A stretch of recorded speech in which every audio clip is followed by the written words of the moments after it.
Hi, I'm Justin Boyd. I am the Bronze Fury. I'm bored. I'm a Dragonstone bastard. And we are back, y'all, for a second pod of the day. We are the Watchers in the Basement. Welcome to the Watchers in the Basement. We are here today to discuss the action-packed penultimate episode of season 2. Yep, season 2, episode 7 of House of the Dragon, titled "The Red Sowing."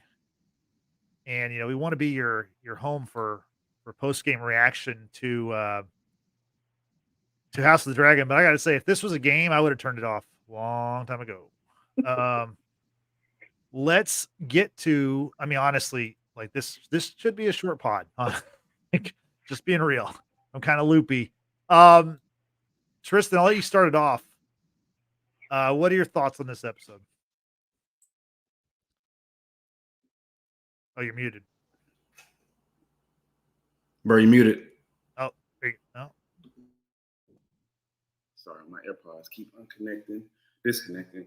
I thought like a lot of a few of the other episodes that have gotten some complaints from the House of the Dragon community for lack of action. I thought this was a necessary episode, if not the most exciting. There were parts of it I thought was very exciting. The mad scramble in front of the dragon, small folk. Like that stuff is necessary. If we're gonna have this story, then we're gonna have these episodes that lay the groundwork for like the larger events. And Rhaenyra, I mean, we're gonna get to like what actually happened, but like what happened in Dragonstone, the small folk, and the dragon, and Vermithor, and Silverwing, and all that. Like these things are necessary, like parts of the story. Like there's no way of getting around it. Like you can't, skip that step. So that's kind of how I take the episode. Like it's something that's necessary. Once I saw what was happening at the beginning, I'm like, okay, this isn't going to be, Battle at Rook's Rest. This isn't going to be like probably the major thing that's going to happen next in the finale. So I take it from that. But I thought it was a informative episode in certain ways. I thought there's some subtle things that we can talk about that I think play to like the characterization of some of like the important figures, but it's a solid episode. Like this setting the stage for something larger. Frank, what do you think? One of my main concerns about this story being put on TV was how much they were going to stretch it out, because the story is not that long. It's really, you could have finished the story in 20 episodes. It could have been 2 seasons.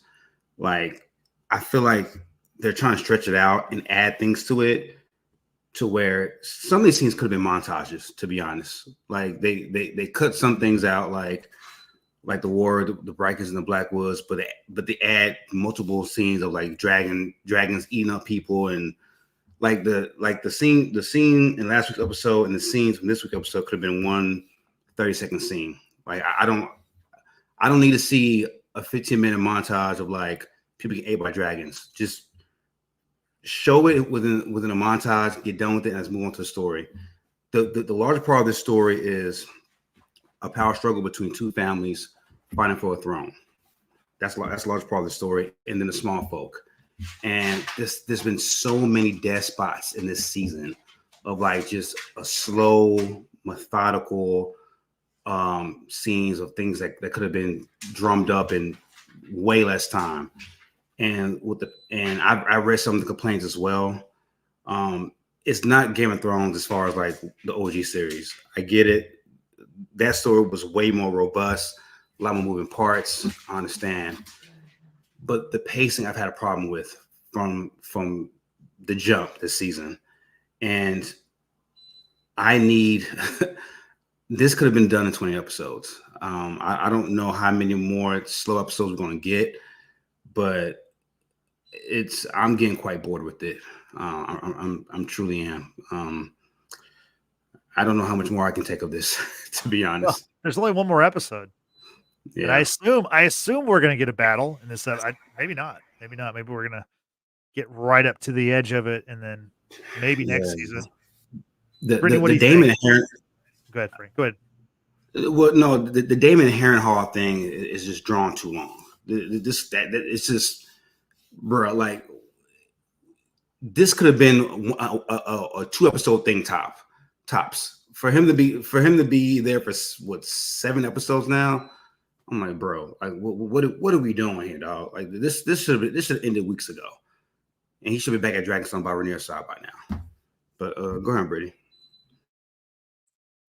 Yeah, so I'm kind of I side with both. I side with both Tristan and Frank's views. Has the pacing been rather slow? Yes, it has.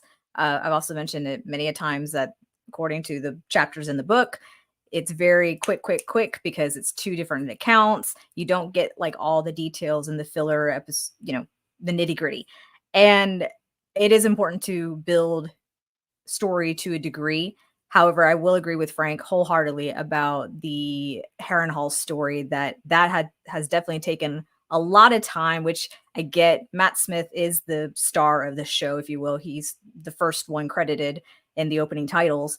And, he is, he's a phenomenal actor, and, you get these actors to act. However, I feel like the constant, like, being haunted by Viserys at this point, which I love seeing Patty Constantine, don't get me wrong, but like, we're now really overemphasizing. It's like, yes, we knew Daemon's aims. He wanted to be king. And then now he's starting to question it. It's like, do you really want this after all? Well, I did appreciate a particular scene with Daemon and the Lord Paramount of the Riverlands, which was great. However, that storyline could have been condensed heavily. However, things that we've seen earlier in this season with the small folk, with Ulf, with Hugh, have finally paid off. And then in the beginning, I kind of said that, yeah, these guys, I don't know why they're being significant. And that's because I didn't remember that they are significant in the book. Don't come at me, y'all. But I do appreciate the fact that we are finally seeing their stories kind of pay off, because Ulf is someone who's claimed to be Targaryen or a bastard Targaryen. Hugh just revealed recently in this episode that he suspected his heritage, and that's now paid off with the confirmation that he is Vermithor's new dragon rider, which was the former King Jaehaerys's dragon, and then Silverwing is the former Queen Alicent, Jaehaerys's wife. That was her dragon. So those 2 dragons that are now claimed and are part of Rhaenyra's Team Black. So, I mean, overall, I did enjoy the episode, but there are things that definitely have been dragged out far too long. Big win for me. No Kristen Cole in this episode. So 2 thumbs for me. 2 thumbs up. This show, they use the Game of Thrones music, and we were kind of taught with Game of Thrones that episode 7, or the penultimate episode of the season, is like that's the episode you want to watch. The show has not kind of kept that format, which for me begs the question: does this show need to be an hour every week? I mean, like Tristan, for example, we reviewed The Bear season 3, and The Bear is kind of sometimes it's like 27 minutes, sometimes it's 45 minutes, sometimes it's kind of based on, how much story or whatever there is in the episode. That, like, I understand, obviously, HBO has a certain format for their Sunday night shows. I get that. But I feel like if this was like a 40-minute episode, I don't think I would have as many complaints. If you still just showed us how the 3 dragons were claimed and now they're a part of Team Black, that's fine. But to me, just like to drag it out to where it's like, what was it, 64 minutes? It's like, this didn't need to be 64 minutes. There wasn't enough content to fill 64 minutes of compelling content for me. My apologies, man, but I disagree, like, wholeheartedly. I appreciate the slow. Like, I appreciate the non-dramatic events. I appreciate the dialogue. I appreciate kind of peeling back the layers of certain characters. I wish we would have gotten more Aemon in this episode. Hell, I wish we would have gotten some Kristen Cole. Like, I want to know what is going through these people's heads. I want to know the conversations they're having, and how these things contribute. Because again, I'm not in this for the battle. Yeah. By the same token, these battles could be 30 seconds. There's dragons. Like, well, this is not some ground fight with strategy. It's like, who has dragons? Boom, dragons fight. Boom, people burn. That's it. You know. So like, ultimately, everything in the series could be 30 seconds. You know, like, yeah. No, I appreciate fucking Alicent going off and like trying to find some peace and clarity, knowing that pretty much everything in her world is falling apart, and she has no power to stop it. She has no power to change it. She has no power to improve it. Like, I appreciate these things. Like, ultimately, I'm here for the characters and not just the events. And I think the way that the show has been promoted is that it's a dance of the dragons. And again, I'll say this every week if I need to. This show is not about the dance of the dragons. That shit is quick. This is about the fall of the Targaryen dynasty, and why when we get to Game of Thrones, there's 2 left, essentially, technically. And they're essentially begging they had been begging for a place to stay for a while. Like, they're gone, you know, and we have to understand like where they started, which is why we get so much background context. You keep hearing Aegon the Conqueror all the way to where we get to Daenerys, you know, in the pilot of Game of Thrones. So like, I like all these things. Like, I like the minimal struggles, you know, Larys manipulating, the Maester, you know, manipulating Aegon. Like, these things play into the larger role, the larger story, and I'm here for that. Can some episodes be slow? Yeah, but like, again, some people are not here for the slow, and I understand that. I'm not here to like judge. I'm here for the slow just as much as I'm here for like the big battles. Like, all of it. It depends on what you find compelling, I suppose. You know, I found this episode for the most part compelling. Hell, the conversation between Hugh and his wife, like, I appreciate like that moment to look into who Hugh is, what he values. Like, he ultimately, like every other man in that world, wants to uplift his family, right? They just lost a daughter. They kind of soft revealed that, and his wife is really like they have no course to like consistently feed their family or feed themselves now. It's just those two. So like he's thinking, shit, I have this lineage, this parentage that I've kept from you, which now we find out more about who, you know, Viserys' father and Daemon's father was, and a lot of his activities. And I have a chance to raise us up out of this complete hell instead, you know, and at least be a part of it, at least affect something instead of just being like bit players on the side, like hoping that a dragon doesn't come and burn down the whole fucking city. So like, I appreciate those conversations and those dialogues. And I guess I'll be in the minority. I appreciate a slow episode. Like, man, tease me. You know, tease him with Alicent. Alicent, swim slower. Please. Oh my God. But yes, so I'm going to be in the minority on those things. Ultimately, and again, maybe it has something to do with the fact that I know how the story ends. You know what I'm saying? I know all the bits and pieces of the story, so I know what's coming. I'm not sitting here waiting like, man, is there going to be a battle? Like, I could tell from the first 5 minutes, like, oh, there's not going to be a battle this episode. And it's kind of readjust. But yeah, I appreciate the slow, man. I'm weird, so I'm a literary guy. I mean, that's not that weird. I mean, like, there were plenty of slow moments in Game of Thrones, but I thought there was also a good mixture of, and we talked about it. It's, you know, there are more characters and they're spread across different parts of this world. So I get it. It's just, I don't know. You know, you got one more episode left, and I'm still not convinced we're going to get a battle in the next episode. Frank, what do you think about, I mean, the main thing of this episode, and I do think the very end of the episode was very cool imagery to see Rhaenyra surrounded by her now, you know, new dragon riders. And what did you think about how the dragons basically selected the riders in this episode? I mean, like I said, that could have been a one episode, 35, 40-second thing of people getting burned, a quick 30-second montage. I would have been fine with it. It was kind of tough watching people get burned, small folk get burned. Just a constant reminder that the small folk who are suffering in this world. based on the two decisions of two factions trying to vie for the same throne. This is a constant reminder that these people are disposable. And in this world, if you're not highborn, you are nothing more than a pawn. Hell, some highborns are pawns. But when Jace was upset about we call them lowborns or commoners, I can't remember what exact word he said, but it was lowborn. Yeah, it was just a reminder that these people have no place in the world outside of serving. And it's like if you're giving them opportunity to lift themselves up and give them a position in a higher level of authority, some people have a problem with it, especially other highborns who feel threatened by, like, this is my birthright. You know, you didn't work for it. You just so happen to be born in the right family.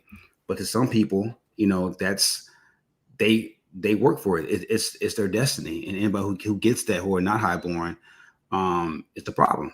And that was the theme throughout this episode of people of low blood or low born getting opportunity to be hired up. But this is war. Like Rhaenyra made a great point. Like, we don't care about blood. We don't care about position. This is, if we can end the war with dragon. I mean, we all know how the story ends, but from the position of Rhaenyra, if we can end the war with less bloodshed and dragons and be done with it, let's do that. Let's not extend this war with thousands of people are dying. So I mean, it's brutal, but I mean, I understand her position, what she's trying to do.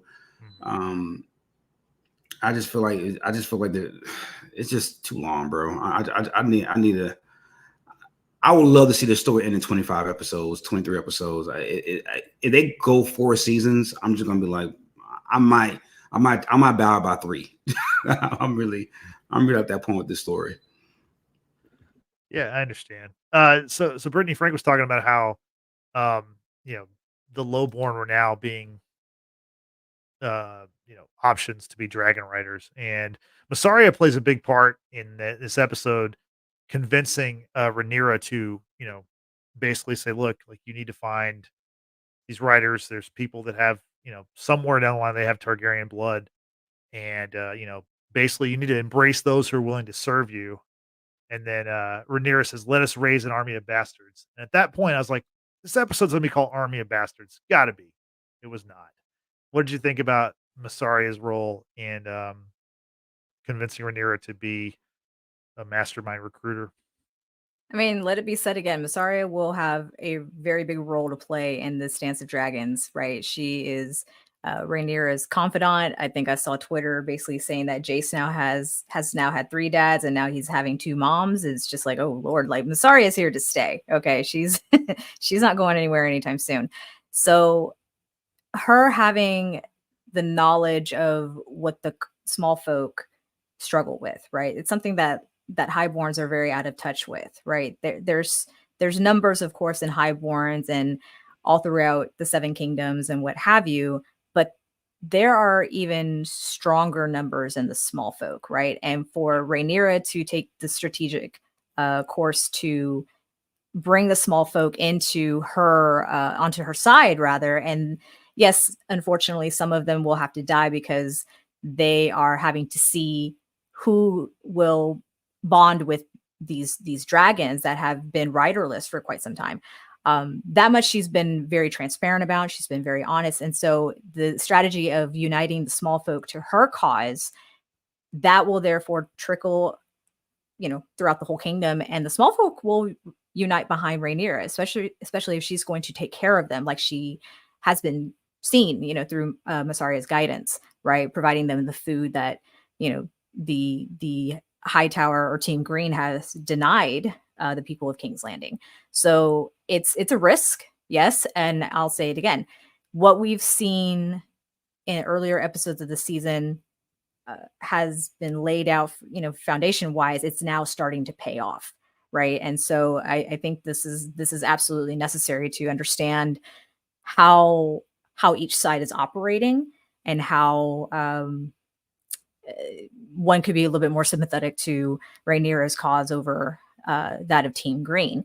So reaching out to say, hey, I'm calling all you Targaryen bastards out here to come to Dragonstone and to see who will bond with these dragons. And how that did not catch the ear of Lord Larys is kind of beyond me, because he's supposed to be the master of whispers. But I liked how he, just on that note, I liked how he told the other guy from Team Green Small Council, said like, hey, I know you've heard this rumor about a so-called new rider on Sea Smoke, but like just throw it into the wind. Like don't even think about it. And it's like, well, that didn't really pay out. It didn't play out well. Why exactly did he do that? Because he wants Aemon to be caught off guard, because obviously he's trying to build Aegon back up to where, because Aegon is his, he's kind of aligned himself with Aegon, right? So, and he doesn't have that deal with Aemon. Is he trying to take Aemon off the board? Is that why he didn't want to, spread the information about the dragon so that he found out about it? I personally think it's because it's, at this point, it's just rumor. And do you really want to act on a rumor without having like concrete facts, especially if you don't know who the writer is on Right. Sea Smoke, right? So to present that bit of information to be it the Prince Regent or the King, that's going to cause some sort of upset, and for people to act irrationally, as we know that Aemon will. Yeah. But that's just kind of my take on it. Tristan, I don't know if you want to weigh in on that. I also think he wants to take Aemon off the board. Even if it's like indirectly, maybe not physically off the board, but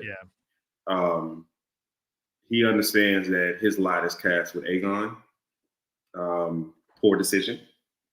But I mean, it's a poor decision amongst a sea of poor decisions. But yeah, he definitely does not want, he doesn't have the same pull and the same authority and reach with Aegon as Prince Regent as he did with Aegon as King. He just has more control. So yeah, I mean, honestly, I think if he would have let him tell the rumor, that would have helped accomplish that goal probably quicker, because Aemon would have done something rash, irrational, and impulsive. So that's the thing with Larys. Like his intentions are never super clear, but you do know that he's always trying to manipulate in some type of way. But yeah, I do agree. Like if the rumor had come, if it was more like firsthand or even secondhand information, he probably would have let him go with it. But it also seems smart to like, okay, let's wait till we get more information. But I don't think that he has any trust or fealty to Aemon at all. Yeah, and also like maybe Frank, maybe you can help me with this. It doesn't seem like there's a great distance between King's Landing and Dragonstone, right? So No, Black separates the two places, so it's not far at all. To me, that is even kind of more kind of puzzling why they don't attack. Like if you're that close, you could attack at night, or like if you're that I don't know. That to me, that's kind of strange, because to see how the episode ended, which is a good ending to the episode, where Aemon gets on Vhagar. Vhagar is the biggest, baddest dragon in the realm, and is chasing what was it, Silverwing, correct? Yeah, Silverwing, which is the dragon that chose Ulf. And then Aemon sees that there's multiple dragons waiting for him, and he decides to pull a U-turn and get the hell out of there. I don't know. It just seems strange that they're that close and they haven't engaged with the dragons really much. Well, I know from Rhaenyra's standpoint, she doesn't want to be Queen of the Ashes, right? Like small folks still live in King's Landing, and once you unleash dragons in cities, you can't, even as a dragon rider, you can't fully control the full strength and force of a dragon. And I don't think Rhaenyra wants to go and kill millions of people, especially people that she's trying to get the affections of. As the episodes prior of her spreading rumors and like having her handmaid spread rumors to small folk of like choosing her favor over them. It wouldn't serve the storyline if she just said fuck it and attacked King's Landing after you spent the better part of 2 episodes trying to win the affections of the small people or the small folk. No, that makes sense. start off the episode, we had Rhaenyra, she kind of faces off with Adam of Hull. We saw in last episode, he claimed it, or the dragon claimed him. Then we get the face off at the beach. I thought, again, the imagery with the dragons is really cool. Like that stuff really works for me. In that scene, you have this like showdown. Rhaenyra is asking him, who are you? And right away he bends the knee. He says he wants to serve his queen. And she asks about his parentage. And he lies about his parentage. So Tristan, my question to you, why exactly does he lie? Is it to protect Corlys? Is it to protect his brother? Is it a little bit of both? Protect himself? I'm just trying to sort that out. I don't know if it's necessarily about protection. Like, just the order of the land is, if you are a bastard, or lowborn, not of noble birth, whatever, whatever, you don't just go around telling like, hey, I'm Corlys Valerion's bastard. Like, that's just not, the Corlys himself, whoever your, father is, they could take offense to that, and that could backfire pretty quickly, and Adam and Alice, they have, did I say that? Alan and Adam. Alan and Adam. I'm thinking Alice Rivers, my bad. Two brothers. Yeah. They have kind of carved out this life for themselves, through their own blood, sweat, and tears, through their own hard work. And they're able to stay close enough. Like, they have enough proximity to privilege without actually getting it. And like, I think by just going out and impulsively spilling out who your parentage is, especially when I don't think Corlys himself has actually like claimed that. So doing that could absolutely backfire and could take away whatever progress they've made. Like, they're pretty close. Like, they have high positions on these ships, these Valyrian ships, well respected. Like, I don't think they're starving, necessarily, relatively. So I understand him not doing that until Corlys himself claims them as his seed, essentially. And even then, when Corlys goes and sees Adam after he's been brought to Dragonstone and everyone's been told to treat him as a guest, Corlys still doesn't even lay claim that Adam is his bastard child or in any way related to him. He just said, "Oh, you've done well for yourself, and good job." Walks away. Like, that's it. Like, there still is no real true claim that Adam is Corlys' bastard child. Of course, there's show canon and then there's book canon, but we're gonna go with show canon. So that being said, everything Tristan said, I will 100% back up. For Adam to go out of his way to tell Rhaenyra, hey, by the way, I'm Corlys' bastard child, like, that will go sideways really quick, because look what happened with Ulf. Ulf, who had been telling people for years at that bar, hey, I'm a bastard son of Balon.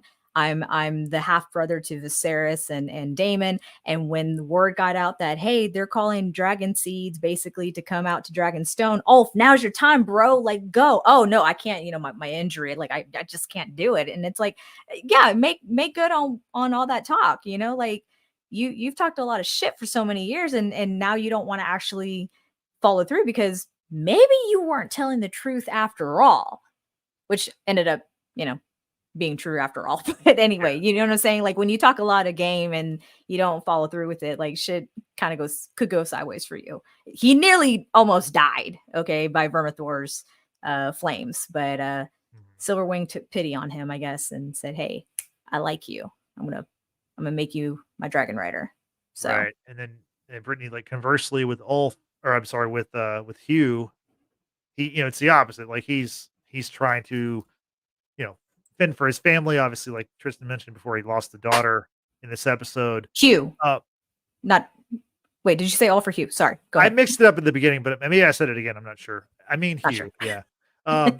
That character, there's a part, and I didn't totally catch it, but what is his relation to Viserys and Daemon?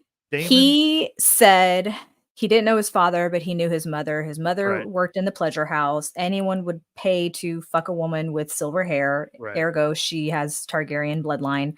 but that she claimed that Hugh, was no different than her brother's two sons, Viserys and Daemon. So making Hugh's mother Balon's possibly bastard sister. I don't know, but that's that, because I kept playing that in my head over and over to make sure I got that right. But so Hugh is cousins to Viserys and Daemon, it sounds like. And I didn't do like a full. I'm sorry, I didn't do like a full research on this. I haven't reread Fire and Blood, and it's actually not at all specified in the book. I did a quick search for it, so this is 100% show canon. Well, no, like not the Hugh part, but like his mother. Correct me if I'm wrong. One of Jaehaerys's daughters left out of the Red Keep, and essentially to like become a warrior, right? Yeah. Yeah, that is true. Yes. I think she went to Lease. Was it Lease for a little bit? Mm-hmm. Yeah.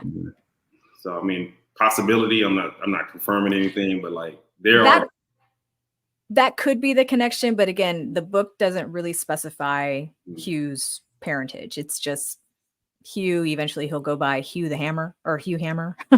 But at this point, I'm just taking everything really as show canon, because there's so much creative liberty that has been taken with interpretation of what has been written, and I'm okay with it. I'm actually okay with it, with the exception of a son for a son. I still have issues with that. Tristan, I just realized Hugh Hammer, that's a cop from Warrior. Oh shit. I was watching, I was like, why does it look so fucking familiar? And I Googled, I'm like, oh shit, that's the cop from Warrior. I did think it looked familiar, but I didn't get that a second. That's hilarious. My man is busy with jobs. Going over to the chat, by the way, I failed to give a shout out to those who are joining us in today's chat. Yesenia, Amber, Mel, and M Moves, and I believe King B Johnson. I think I saw him earlier here in the chat. Thank you all so much for joining us today. Yesenia asks, did Ulf, crush an egg? That's a great question. It certainly looked like a pit that was housing eggs, but I don't know if he actually destroyed an egg. It kind of did seem like maybe he squished one. You know what? I didn't even catch that at all. Wow. The disrespect, Justin. Yeah, the disrespect. Like when he stepped in, it made a cracking noise. That's all. It was gooey. Yeah. It was gooey. But remember earlier on in last season that Daemon had gone searching for the eggs, and it was like in a sack, I guess, or pouch thing, and he kind of had to crack it open. So I don't know. Maybe that's just how they're incubating. I don't know. The dragon selection is pretty interesting to me, because, like, for example, not so much with Ulf, because he found a dragon who was kind of off by itself, but with Vermithor, like, it seems strange that, like, why do you have to like be like one-on-one with the dragon? Because, like, you know, Hugh was pretty front and center whenever the dragon kind of started burning people and eating people. I don't know if there's even an answer to that question, but Tristan, do you have any thoughts on that? There is no answer to that. There is no science to like claiming a dragon. Like, there's literally no science.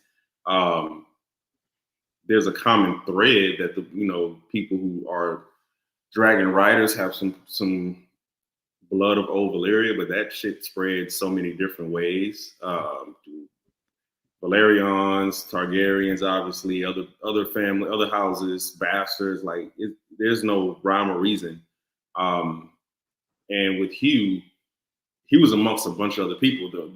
When the dragon allowed him to claim it is when he was able to smell his blood, because he fell. There we go. He had some blood on his arm or leg or something like that, and the dragon was close enough to smell the blood. So, like, that could be part of it. Like, there's literally no science to it. Yeah, but also that also speaks to the desperate nature of just small folk. Like, you're poor, you have nothing going on in life, you're hungry, and this could mean impending death. But the fact that you're willing to put everything on the line just to hopefully rise up not just you, but your family, shows you the level of desperation these people are living in the dire straits that these people are living in. That's probably the toughest part of watching that, of that scene, is just how, of like, what these people are willing to do to get out whatever situation that they're in, as far as like just destitution, right? So, yeah, but like Tristan and Brittany said, there's no it's inexact science to how to claim a dragon. The safest way to claim a dragon is just be born a dragon egg in your nest and you'll be fine. That's the safest way. But even with that, Rhaenyra had an egg and she still didn't get claimed. So Yeah. So it's how they say that when a Targaryen is born, the gods flip a coin. It's almost the same kind of idea with that. Sometimes they are claimed and sometimes they're not claimed. Like that's just the nature of when you mess with blood magic and you mess with things that shouldn't be altered like that, and there's a lot at stake and there's a lot to risk, of course. Yeah. So while Rhaenyra is building up her team in this episode, Alicent conversely is at a crossroads. She is, seemingly looking to kind of get off the grid, disconnect. She takes one of the nights and she goes camping, goes swimming. She's just trying to get away from everything. Tristan, what'd you make of Alicent in this episode? She looks amazing in white. I just want you to. That was a highlight. Yes, it was a highlight. Yeah. That the water just it fits her skin perfectly. Oh Lord, glistening off her eye. It's the loss of power. It's the loss of reach. And again, everything's spiraling out. She's being attacked by small folk, essentially. She's lost a grandchild. She's lost her husband. Like this is again like 3 weeks, maybe a month after Viserys has died. Like there's so many daggers coming from so many directions. Her sons either hate her in some type of way or feel disconnected from her. Her daughter is aloof. Like her mistress, I forgot what the male version of mistress is. A mister? I don't know. Sure. Mistress. Mistress. Essentially her late night creep is gone. Like her brother, she's really estranged from her father. Like they can't reach. Who can she trust? And I think she's realizing that it's honestly no one. And she also has no purpose. So I think what do we do now? Anytime like you feel like you don't have purpose or you feel like things are kind of spiraling in your life, like you seek some type of escape. Some people it's the gym, some people it's whatever, it's writing, reading a book, it's taking a drive, taking a walk. For her, it's like I need to get out of this prison, I guess, like this castle prison. And she literally tries to like purify herself in the waters. And I think throughout that, I don't think she was trying to drown herself. I think she was just like, I want to get lost in this water. I want to get lost in like the nothingness, the silence, and kind of collect my thoughts, collect my purpose. And at some point, like she snaps back into like reality. Okay, this is what it is. This is what my purpose needs to be going forward. And we'll see where that purpose lays out. But yeah, like there's nothing for her in the Red Keep right now. And that's what she was telling Maester Orwell. It's like, just get discarded. Like you serve, and you get discarded. So like, where does that lead you now? What is your purpose? So for so long, her purpose has been service. Service to her father, service to the realm, service to Viserys, service to her children. And now she's at a point where it's still so young in her life. So like, yeah, there's nothing else for her. So she has to reclaim that purpose somehow. Yeah, it's I'll be interested to see, because in this episode she did not return to the castle, correct?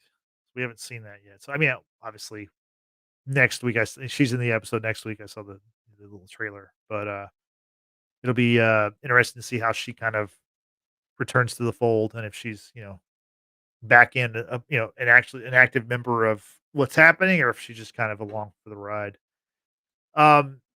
Frank, let's talk about Daemon a little bit and his deal with the Tullys. You want to talk about that some?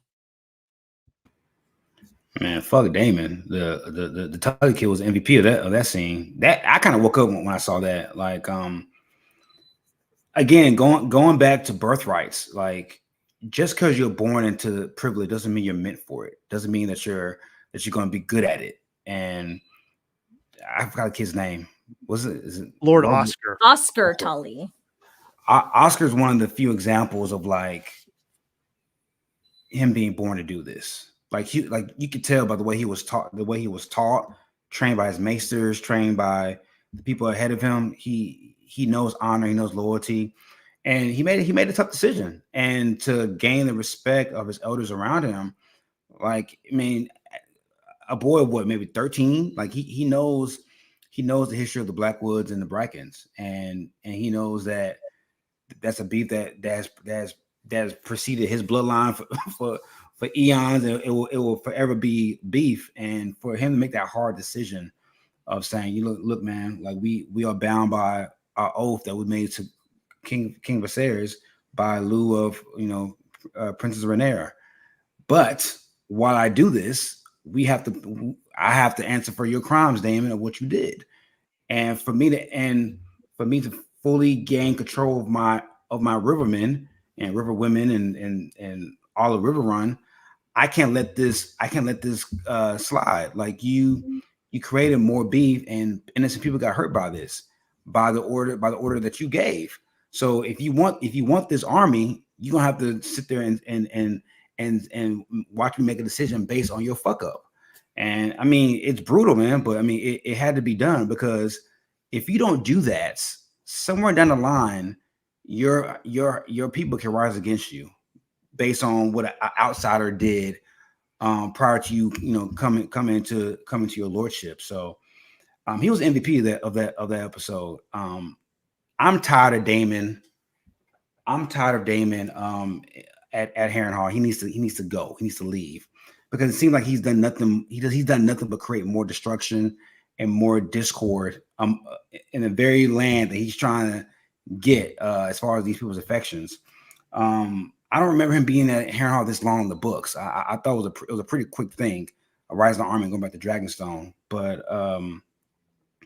and I could have done with the Viserys scene. Like, we get it. Like, he wants to be king. Like that scene to me was just another rerun of what we already seen before throughout his time at Harrenhal. Does he want to be king? Does he want the power that comes with it? I think that's the question that Viserys has been asking, like, through these he still want it. Yeah, like, did you ever want it, or did you just, or is the crown proxy for something else? Is it proxy for like feeling accepted, feeling wanted? Is it proxy for like the power that you feel like you haven't gotten because you're a second son, and like so many of these decisions were taken out of his hand from the jump? Like, I think the same question is, Rhaenyra has had to ask the same question. Like, do you really want this crown that you're going for? I don't think Jamin said it. Rhaenyra never wanted that shit. Never. You know what I'm saying? Maybe that's what could potentially make her better suited for it, but like, she never wanted it. And like, that's a question every ruler. Hell, Daenerys has had to answer that question. Jon Snow has had to answer that question. Like, to whom much is given, like, much is expected, but like, you have to ask yourself that question first. Like, do I really want this thing? And if I do want it, why do I want it? And Daemon it's a continuous thing, which is why we keep seeing the visions, because it's something through every interaction that we've seen with Daemon. It's been, some type of step for him to get to that crown. But it's like, hey, was all this shit worth it? You know what I'm saying? Was potentially killing your first wife worth it? Was, letting your next wife pass on, was that worth it? Was it essentially betraying Rhaenyra? Is that worth it? Like, all these things. Is it betraying Viserys? Was it worth it? He's done so much in service of trying to get this throne that at every step he's now having to, outside of like his first wife, he's having to answer for that in some type of way.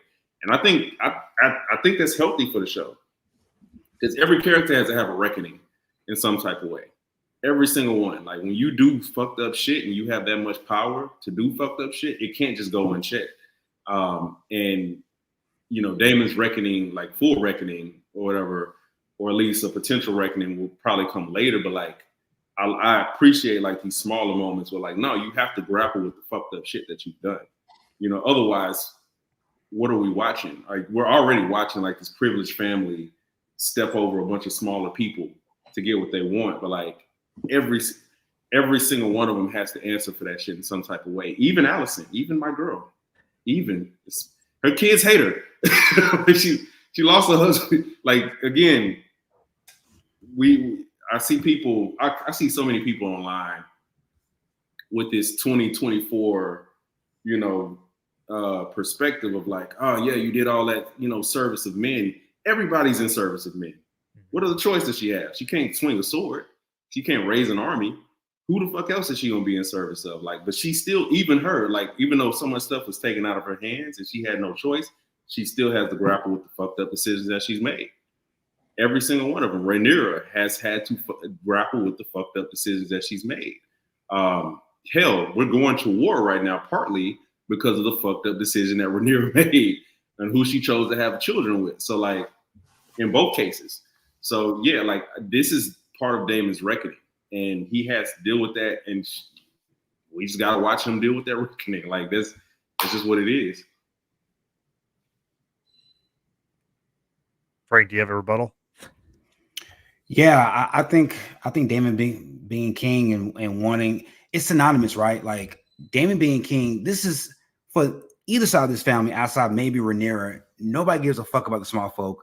Nobody gives a fuck about serving the realm. This various line that we've learned over the 8 seasons of Game of Thrones of serving the realm. That has nothing to do with what Daemon wants. Daemon wants to be king because he's been a second son all of his life. He's been a secondary option all of his life, and this is a way of him overcompensating this childhood torture of always being not chosen first. So this reckoning, yeah, I hear what you're saying as far as reckoning, but I don't think Daemon changes after this. Like, he's gonna go with the Dragonstone with the same mindset of like, this is my birthright. This should have been me. I should have been Viserys's heir. Nothing's gonna change from this. I don't think so. It didn't change in the books. I don't think it's gonna change from here. I think because he's a man, because he's a Targaryen, he's the rogue prince, that feeds into the ego of his persona of like, this is my birthright. And that's the going theme of this whole series, as whether I'm fit for it or not, it's my fucking birthright. That's what Aegon thinks and King's Landing. That's what Rhaenyra thinks in Dragonstone. That's what Daemon thinks. It's just all about perspective and how you see it. Good point. Brittany, what are your thoughts on Daemon, on the cameo by Paddy Considine? I know you talked about it a little bit ago, but just that scene. And do you think we're going to get any more of these kind of flashbacks? Because I believe Millie Alcock was in 2 episodes as the young Rhaenyra. This will be the second one for Paddy Considine. You think we're about to turn the page and say bye to those people for good? I certainly hope so, just because initially I thought I knew what the finale was going to be for this season, and then what I thought ended up actually happening in episode 4. Yes, episode 4. So, and then I started thinking again, okay, now I know what the finale is going to be for the season, which I'm not sure if we're actually going to get it. I think it's going to be just kind of like leading up to it sort of situation. However, I do, because we did get Paddy again, and he's phenomenal, of course, as King Viserys.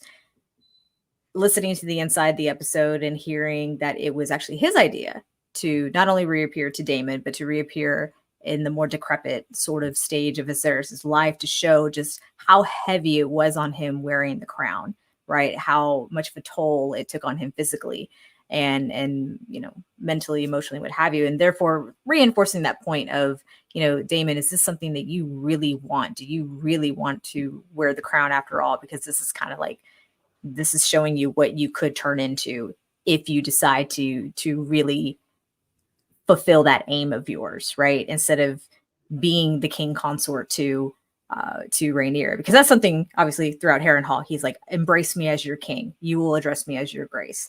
And for him to have his ass handed back to him by a teenage boy, one Oscar Tully, who's, you know, Lord Paramount of the Riverlands, was an incredible showdown for me, because Daemon thinks that just because he is who he is, he's Targaryen, he's quote unquote a self-proclaimed king, that everyone is just going to bend the knee to him. And they call him out on his crap. And that's something that he needs to hear. He needs to be told no. He needs, because he's like a petulant child at times. He needs to be told that, like, hey, you're doing something that you really shouldn't be doing. And that's kind of turning your back on your queen, your wife. And you're asking those of us in the Riverlands to do your dirty work. And now that they have to pay for their crimes, we're going to flip it back on you and saying, because this is done by your hand, you need to be the one to service the justice and this and that, what have you. So I think Daemon getting called out finally on all his bad doings, and it be like right there present. It's not something that he's going to have to, you know, get a vision again while still at Harrenhal. This is showing that he absolutely is, like, you can do all the bad things, but don't think you're immune from the repercussions of those bad things. And that's something that he really needs to learn, is that every decision that's made has consequences. And like I said, the fact that a teenage boy got it in his face and said, do you want an army or not? It's like, you need to respect me. I don't give a fuck who you are, but you need to respect me, my position, and what I have to offer. But you need to do the thing. So I was like, ooh, like I got chills. You know, that was probably the best scene I think we've gotten thus far here at Harrenhal. Yeah, the cameos have been fine, but we need to move away from Harrenhal to get to the things that I know Frank is really looking forward to. Justin, I know you're going to look forward to the things that will happen post Harrenhal. In a way, shout out to Trisha, aka the Texas Potterhead, for joining us for today's episode. We appreciate you being here. Let us know your thoughts. She says, love Daemon getting a taste of his own medicine. Yes, absolutely. And also shout out to Patty, who's also joining us in the chat right this moment as well. She says she loves the dragons. I hate when they fight and get killed. Listen, we all do. Unfortunately, this is inevitable. With Daemon, though, like, again, that's another price of your decisions, price of like the treachery that you know, have enacted so freely in your past. Like, now, like, this is these group of small people are going to make you stand on some of this shit. Like, and I think that's important to show Daemon, like, something that will pop up, or has already popped up in King's Landing, and will pop up even bigger in King's Landing. It's like, hey, these small people are actually more powerful than they're given credit. Like, they might not have dragons, they might not have the name, they might not have like the silver hair and shit like that, the lineage, the riches, but like, if they come together, they can stop you from getting what you want, or they can, you know, they can have a bigger impact than what they're given credit for.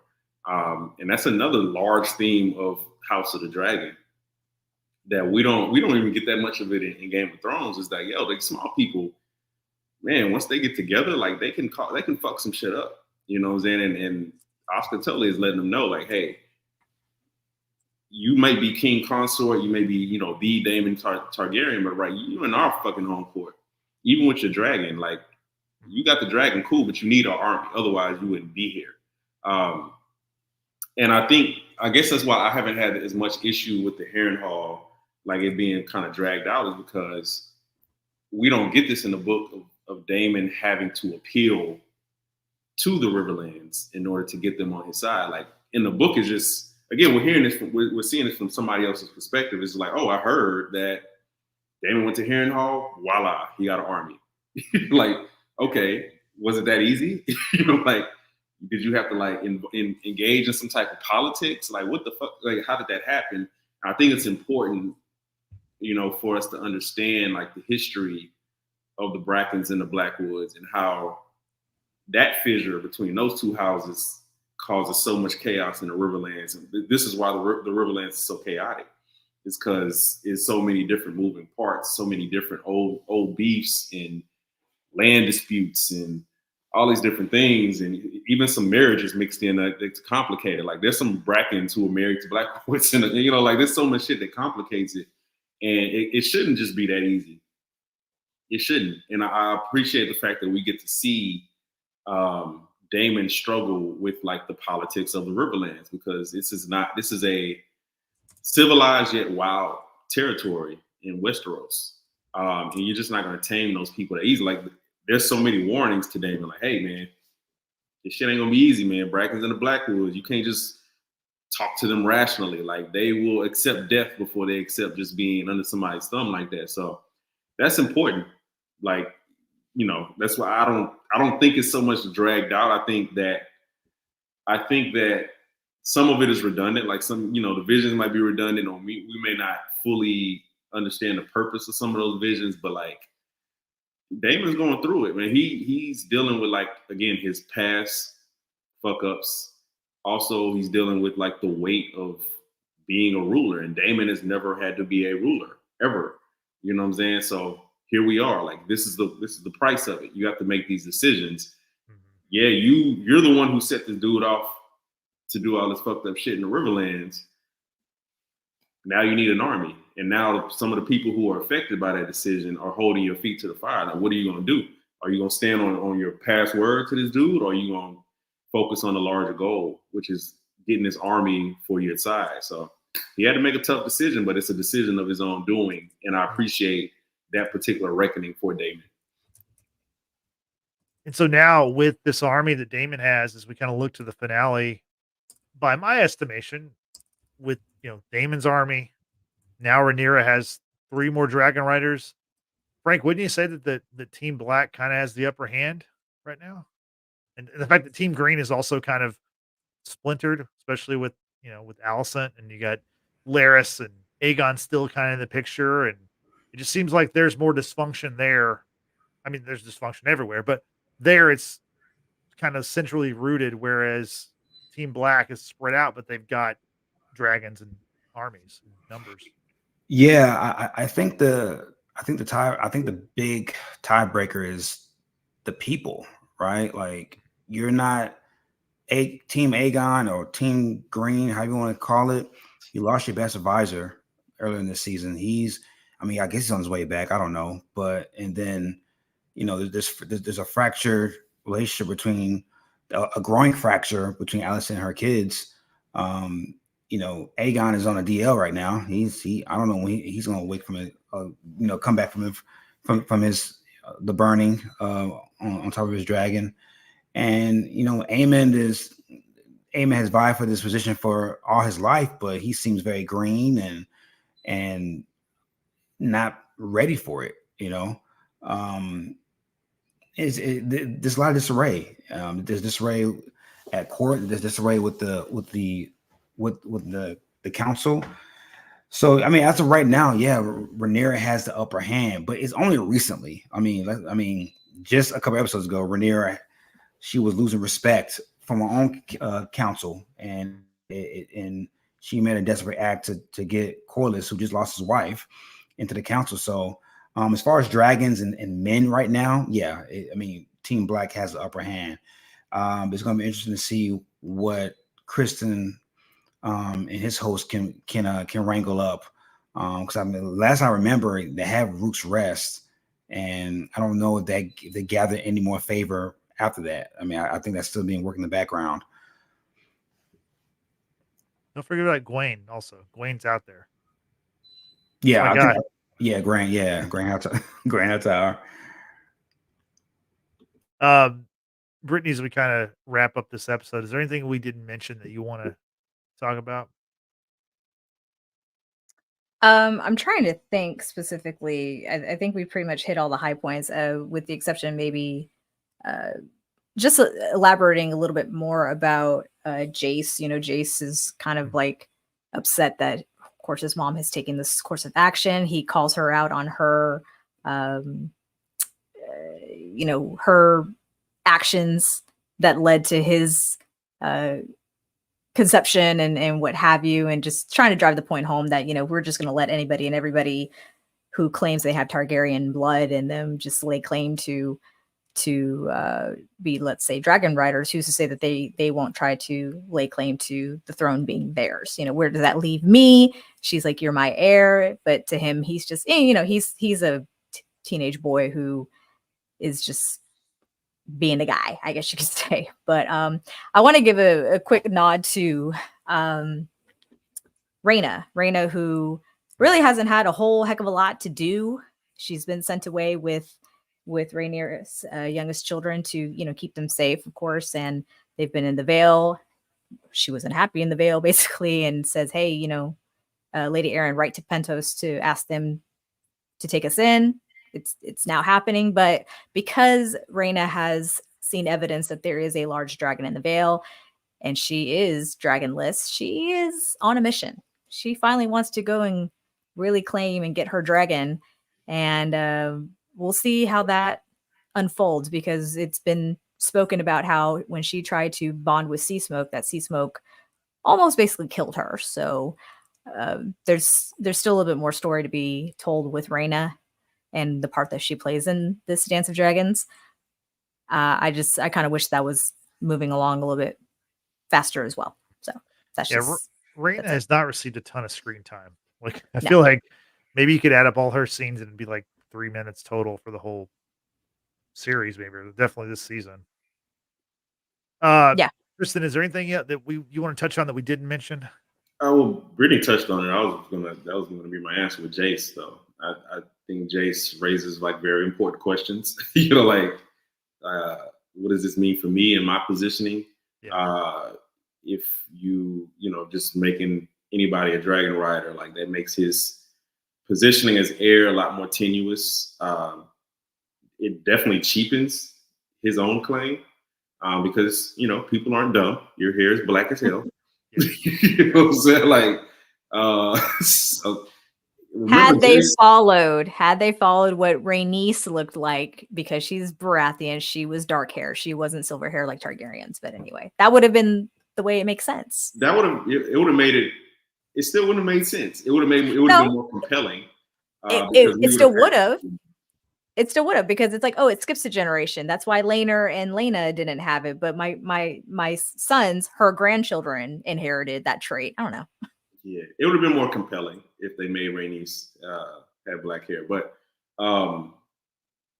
like that's something that's going to come up. It's going to continue to come up. Remember, Jay's last season when he was a child, he asked Rhaenyra, like, "Am I a bastard?" Like, it's not stupid. You know what I'm saying? Like, and he's on both sides, like these issues of lineage and who's the heir. Like, it's gonna continue to come up.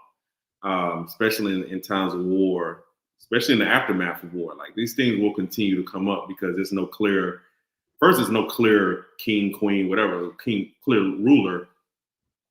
And then also, like, there's going to be so much chaos in the aftermath of this war that, we're going to continue to have these issues of lineage. Like, who's going to take over? Like, that's not something that's going to go away. And this war has only complicated things even worse because of the decisions of so many people. So I thought with the Jace part, I think there's been a continuous fracture in Jace and Rhaenyra's relationship that I think will play a larger part maybe next season. If not in the finale. If not in the finale, definitely next season. But that's something I said this last week. I think that's something to continue to watch for. Jace and Rhaenyra. And the lack of trust that he has for her, and the lack of trust that she really has for him, and not really like dispelling a lot of her strategies with him. Like, he's feeling a little marginalized, understandably so. But again, this is also like Rhaenyra. People have given Rhaenyra so much of the credit for like going against patriarchy in a lot of ways, but it's still there. Is there in her counsel? Is there in the way her son looks at her? Is there with Daemon? People are still infantilizing Rhaenyra, and that's still something she has to deal with, regardless. So that's something to continue to watch for.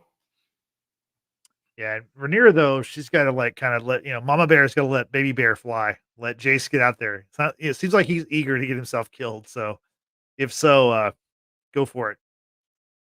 Make sure we see it though. We want action. Let's see some action. Like, there's plenty of other people. We can sacrifice Jace. It's okay. Oh, not the heir to the Iron Throne. Is he though? Like, I mean, in Rhaenyra's eyes, yes. So yes. Yeah. I mean, he knows the prophecy. He knows about the Conqueror's dream. that's true. It's more than can be said for Aegon and Aemond and Team Green. So hey, Yeah. better claim. Very fair. Frank, anything you want to touch on before we get out of here? Anything we missed or anything like that? Nah, I'm good, bro. Well said. Well said. So any final thoughts for anybody before we wrap it up? I'm not totally sure how this finale is going to shake out. Like I have an idea, especially with like two major figures that we saw in this episode. I want to see if Daemon leaves Harrenhal in the finale, where does he go? Because where he goes, will obviously give us a big tell on how that finale is going to shake out. So Daemon leaving Harrenhal is the key to what this finale is going to look like. That's what I'm excited to see next Sunday. I concur. Like I said, I thought I knew what the finale was going to be 4 episodes ago. Now I'm a little unsure because the pacing of everything, but it does leave it a little bit open for a possibility that something that's been mentioned previously will actually follow through in the finale. So we'll just have to wait and see. Yes, we will. So again, we hope to be your post-game home for all House of the Dragon, but especially next week. Please be sure to join us right after the episode ends on Max and HBO. So now you know what we think about this episode of House of the Dragon. We want to know what you think about it. And Brittany, how can people let us know? Hey, just like we've always mentioned, for those joining us in our live streams, we really appreciate everyone, especially the new names that I see here in the chat. We've got Justin N, who's been really helping out with answering some questions from a new viewer, it seems. Patty, we thank y'all both so much for being here and having this conversation going on in the live stream. Shout out to those two, Yesenia, Mel, Amber, M Moves. I think we have someone else here. Rockers Los Angeles. Thanks so much for being here as well as King B Johnson and anyone else that I forgot. I apologize, but thank you so much for being here. We appreciate it. Take the time to subscribe to our YouTube channel, especially if you are new. We do appreciate all of our subs. About 60% of y'all watch our stuff, but are not subscribed. So do us a favor, do yourself a favor. Hit subscribe, hit the like button, hit that notification bell. That way, you know, the next time we're going to be going live to talk about House of the Dragon, which is next week for the final episode. So be sure to do so and tell your friends, tell your family members, tell everyone that you know to come check us out. Don't forget to follow our social media. You can find those links all in our About section here on YouTube. And if you are also into audio podcasts, we've got you covered on Apple and Spotify. Go give us a follow at The Watchers in the Basement and give us a 5-star rating. Thank you, Brittany. I appreciate it. So that about does it for us today. We did double duty. Earlier, we reviewed Deadpool and Wolverine. And I just want to a little editor's note. We talked about earlier how the box office was like 211 million. Now it's up to 438 million worldwide for Deadpool and Wolverine. So yeah, that movie is doing very, very well. We hope that if you have seen the movie, check out our review. We talked about it all. We talked about all the Comic-Con news. Robert Downey Jr. is returning to the MCU for 2 Avengers movies that are in the next couple of years. So go check us out there. And we definitely appreciate your support. Appreciate everyone who joins us for the chat. Like, subscribe, follow us on social media, all that good stuff. We appreciate that. So for Brittany, for Tristan, for Frank, I am Justin. Say thanks for watching. Thanks for listening. We will see you next time. Have a good night. Bye-bye.